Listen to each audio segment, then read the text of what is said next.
Riekert, thank you so much for joining the Sports Editor. It's really good to have you all the way there in America, and we'll chat about your rugby career. So thanks so much for your time. Thank you, man. No pleasure. Nice to be here. Good stuff, man. Going to start off with your time here, time in South Africa and Victoria. You played for the Blue Bulls under 16s and under 18s. And is the rugby structure at school rugby unique compared to anywhere else in the world? Would you agree with that? Yes, 100%. South Africa has hands down the best school rugby structure, I think, in the world. Hands down. Most competitive, definitely most competitive. I would say most competitive, especially more than the US, and the same as everywhere else. That obviously coming over to America, you're playing with a lot of guys coming from all over, and what we've heard, definitely a unique setup that South Africa has in the schooling system. Yes, so if I ask, like you just mentioned there briefly in America, it's obviously very, very different setup there, and is that purely the reason why South Africa produces the rugby players it does?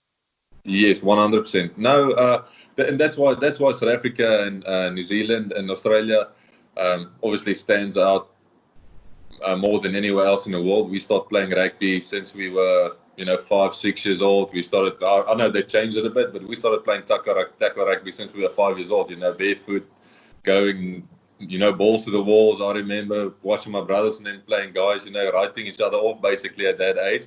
And that's just what you're used to. When you come over to the States, there's a lot of rules and regulations, and obviously rugby is not in schools at all. There's no. I mean, you don't even have a lot of sport in school in general. Like if you have, like my girlfriend is a kindergarten teacher, so that's basically kindergarten to grade 5, and they don't have any school sports, and that's a public school. So you're not playing even soccer for your school or playing rugby for your or football for your school. It's all private clubs basically. So it's all club sports. So if you want to go play soccer, you have to go do it after hours at a local club or something. So it's definitely sporting in South Africa. I feel it's unique. You started swimming or running or doing a high jump or tennis or whatever. You start playing for your school. In the US, it's way different. And basically, you only have your basketball, football, and American basketball, football, and baseball when you're going to high school. But a lot of primary schools don't even have that. It's all outside sports. So that definitely puts you a step ahead. So that's the problem that we face in America is before you get rugby into at least your high schools, you won't be able to compete because most guys only get introduced to rugby in college because some colleges has it as a college sport. So that's the first time some of them will hear about rugby and then you have a couple scattered high schools across the US that has rugby in the high school. But Sure. Yeah, because I was going to ask you, you mentioned that, and rugby's got a big challenge in America because you mentioned of basketball, baseball, and football. I mean, those sports are funded by the government, from what I understand. They're just well supported. Everyone loves it. It's almost part of their culture. How on earth is rugby ever going to get to that level? Or is it making grounds towards that?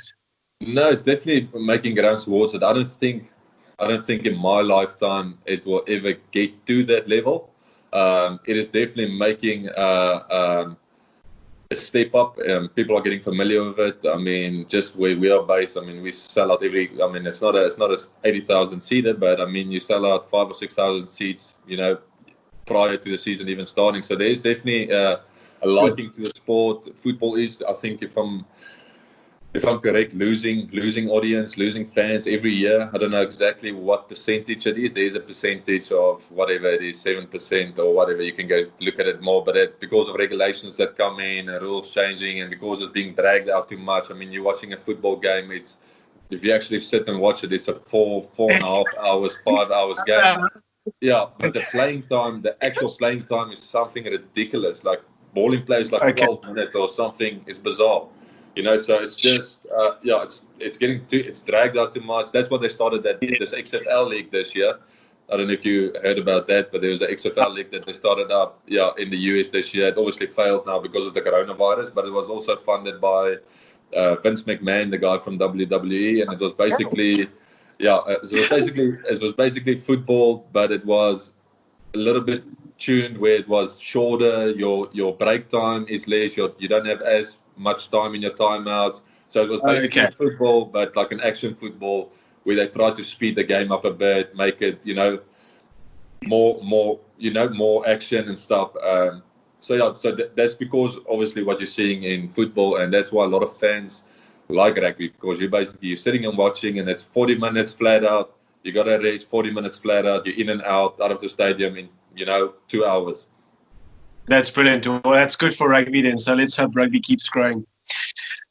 In 2016, you were part of the first US professional league, and you played for the Ohio Aviators. Yes. Since then, have you seen a bit of growth in the league, or the divisions growing, or the actual team numbers growing in America as well?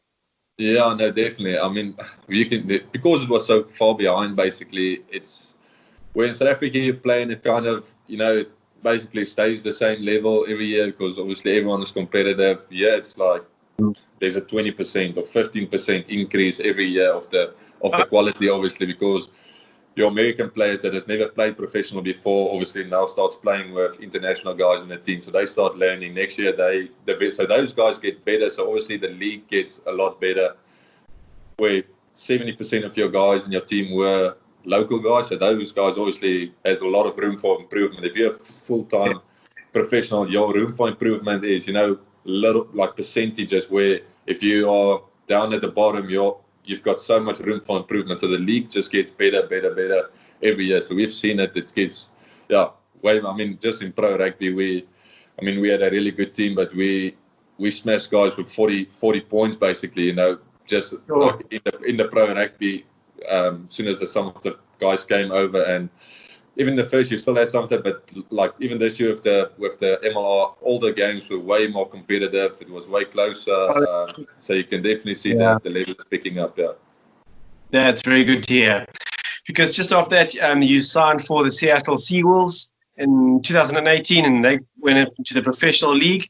How's your time been there? Are you enjoying it? Are you feeling you're being pushed in the right direction?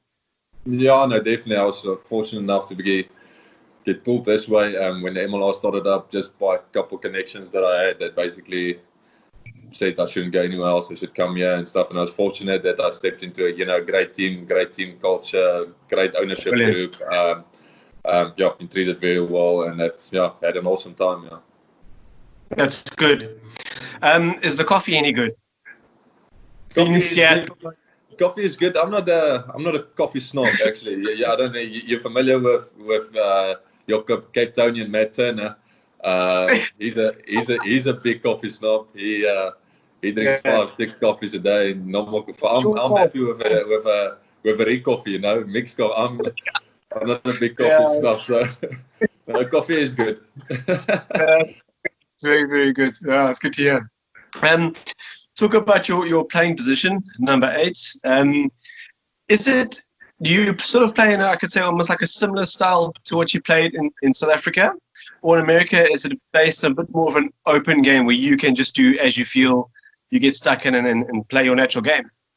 Yeah, no, it definitely gives you, and I remember, like, growing up, I've always been the kind of, that my game was, I basically kicked for poles. I always joke about it, but I kicked for poles in high school. If I caught the ball in the 22, because I also went to a smaller high school, if I caught the ball in the 22 and I felt we were under pressure, I would exit. It's like, so that's the way I was brought up. My dad always taught me kicking since I was, because he was a lock, and he taught me kicking, like growing up. So I've always, loved that side. Still to this day, I take the piss with Rhino and them and JP and them at training and say, let's go for poles and stuff, So in the US, it definitely allowed me to, express myself a bit more. If I feel I want to, put a grubbler through, I can put a grubbler through. If I feel I want to exit, I can play my game, where in South Africa, obviously, I remember when I just played, obviously, it was at the Bulls, and then I came over to the Austin Blacks, and I played there, which was just club rugby. And I basically obviously did what I wanted, and then I went back to the Bulls. And in the first game back, obviously, I felt we played Kobus Maree, we played him at the 10, and for some reason he was under pressure and he played it to me, and I put a grubbler through. And we actually, made game line, but in the halftime, the coach was like, Riekert, you're not in America anymore. Don't if you ever kick the ball again, we put you. And I'm like, man, and I was like, man, we made game line. The fly-off couldn't kick the ball. It's just that normal. They do sometimes, limit you to doing some stuff sometimes that, I'm not saying everyone like a forward, whenever you get the ball, put the kick through, but if you have the ability, you've seen it a lot, if you have the ability and it works out, it works out. So now I enjoy America, where you can express yourself and, play the way you play and use your abilities that you have. And that's why I think, give it time, and it's going to take a lot of time, they're actually going to do quite well, because they do have athletes. If you look at their sports programs, if you look at Olympic Games and all those different things, America's always up there. So I agree with you. I think it's a matter of time. Not in the next 5 years. Yeah, no, we also say not in the next 10 years maybe, but after that, we've seen it at the moment. Like you say, all your athletes, the world won't compete with America's athletes. In South Africa, you get a good lock. If you're 2 meters tall, basically you get a professional contract. That's just the way it is, because you don't get them that much, because your population is just so much less. Yeah, you have every single NBA team has, guys that are Andries Becker size length. They are all over those guys.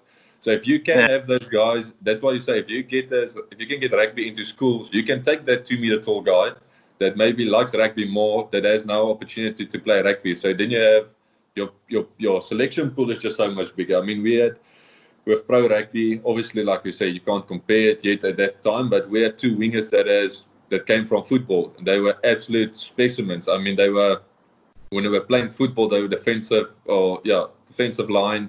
So they were probably, when they were playing football, 150, 160, maybe even heavier kilogram guys. And they obviously, so they were big guys, but when they came to rugby, we were putting them in, basically, they were trans over athletes, so we put them, they basically slimmed down a bit, but they were your traditional prop. They could have been your traditional pop, and they running 40-meter sprints and 4.7, 4.7, so they were speedsters, and if you have those guys, if he was, later on he played one game for the US on a wing, basically. He was the highest scoring, he's one of my best mates, he's the highest scorer in the pro rugby. He didn't know much about rugby, but if you pass him the ball on the wing, he's massive.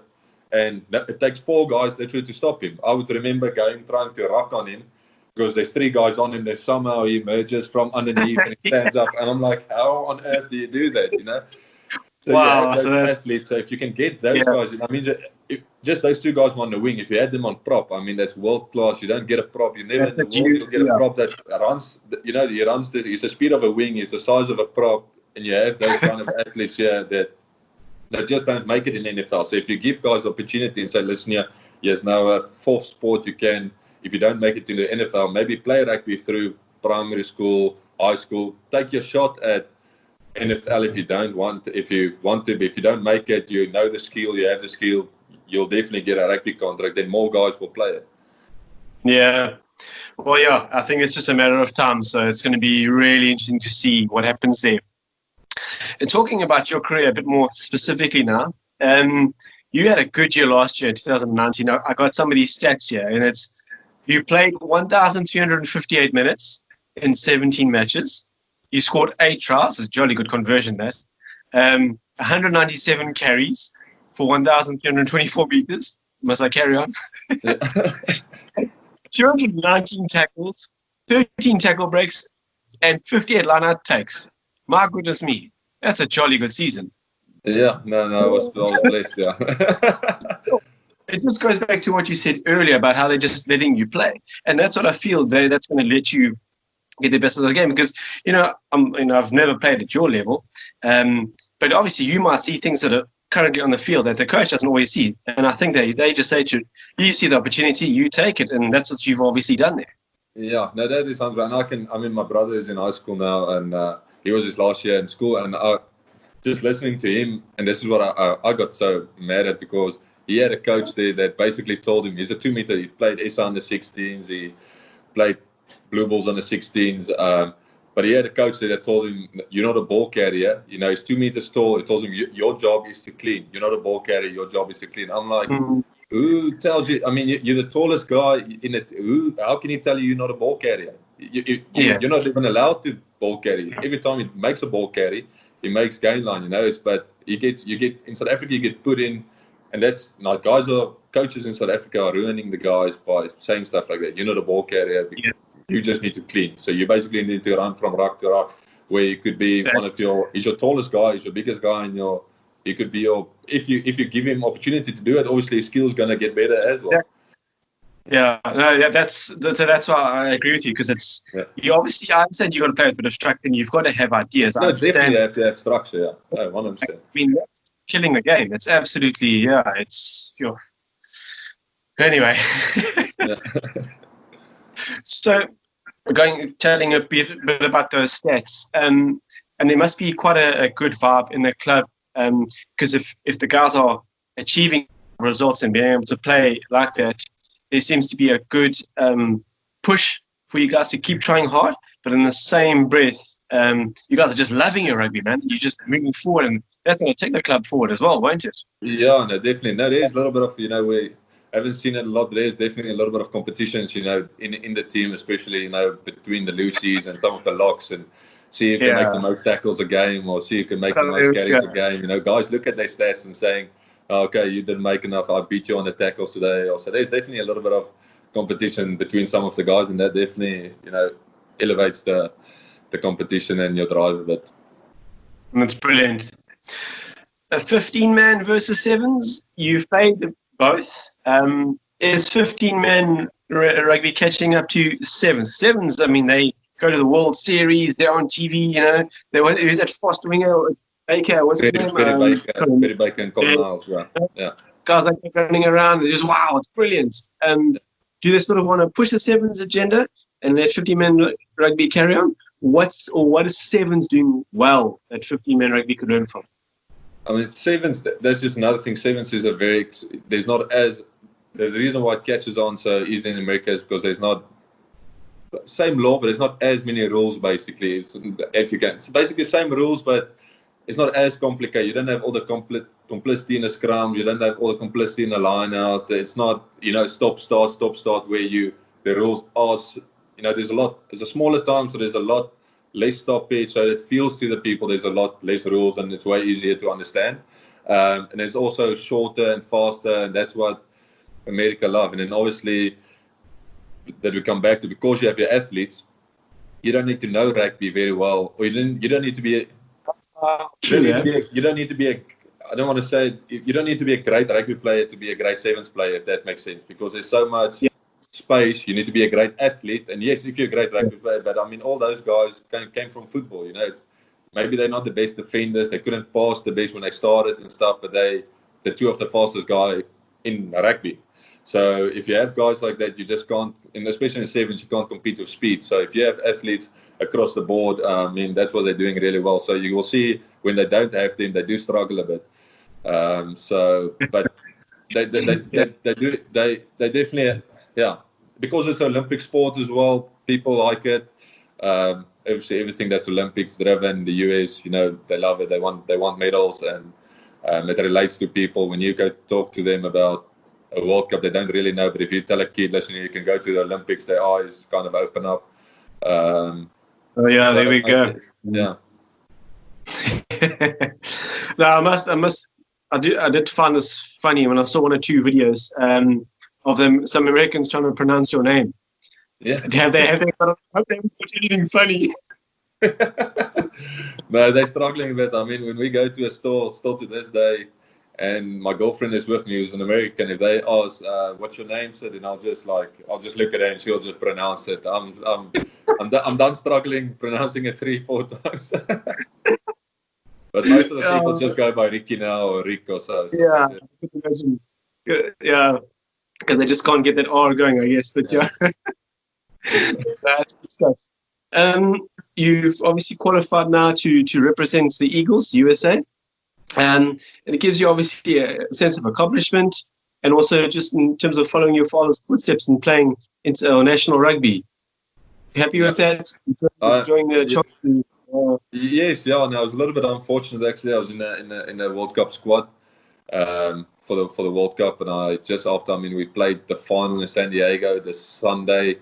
The next Monday we were supposed to go into camp. That Friday I woke up and I had a burst infection in my knee, basically. So yeah, which was bad. It put me out for 2-3 weeks, and I obviously haven't played any games for them. So I kind of missed out on that, being able to play. So that was a little bad, but everything has a reason.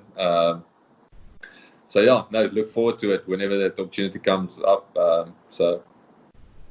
It's brilliant. But Rugby World Cup 2023, hopefully you're going to see you there in France. Yes, hopefully. God willing, hopefully, yeah.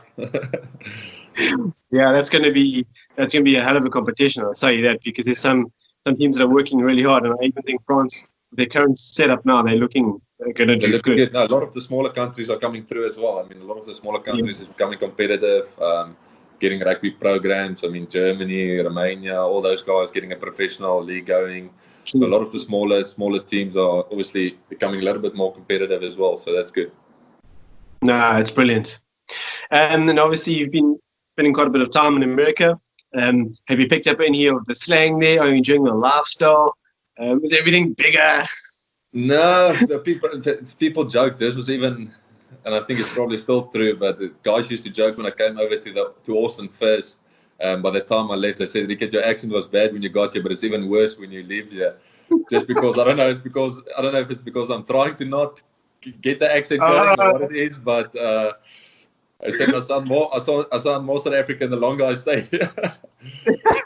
So I don't think I've picked up too much of it. That's brilliant. And have you taken yourself off to watch any or baseball matches or basketball matches? Is it quite a good vibe there? No, is it good? Yeah, no, so it's a great vibe. We got good relationships with them. So I mean, the teams in Seattle obviously has very good relationships. All the professional teams. So we get invited to the. We've thrown 2 of the first pitches in the past 2 years for the Mariners for the team. Yeah. So and then with the footballers, they give us tickets, and they show it out on the board saying the Seawolves are here. So there's a good relationship between the teams, and it's always a fun time. I mean, college football is massive. The guys like that even more nearly than the NFL. People go, call it tailgating, start early in the morning, pack the cars out, get the beers out, get food going. They're there for 3, 4, 5 hours before the game. Like rugby was back in the day, basically, when people were standing and sleeping over before Loftus or Newlands and drying there the whole day before the game. That's basically how it still is here in your college and stuff. So no, it's a great time. Wow. And Ricky, sort of as we draw towards an end, I just want to get your opinion on basically Super Rugby. Where do you think it's going? Pro 14, the Cheetahs and the Kings are sort of there, but they're not quite there yet. There's been a few negative comments about them in the competition. And South African rugby as a whole, do you think this competition's on good hands, or is it a bit of a tough future? I personally think it's a bit of a tough future. I don't know. I've seen it over the last couple of years. Rugby is definitely, no one can argue that rugby is declining all over the world, and that's why like America is a prospect for me, because it's only starting here now. Like people are only starting, there's now articles coming up that there's a new league wanting to start up, and if it's going to happen or not, it might not happen. They're talking about big money, they're running off the NFL alumni and stuff, and it might just be smoke and mirrors. They have been formed in 2014, but the thing is, they're looking for something new here, and the money is obviously here. I feel all over somewhere, in South Africa, rugby is declining for whatever reasons it is. They have their reasons and stuff, but obviously the currency is struggling, the economy is struggling. We saw what's happening in Australia now with letting go of 70% of the workforce, guys having to take pay cuts. If you look at stadiums all over, it's empty. I mean, the last time I was at Loftus, I think it was a semi-final Currie Cup, and not even half the stadium was full and stuff. So it is. I don't know.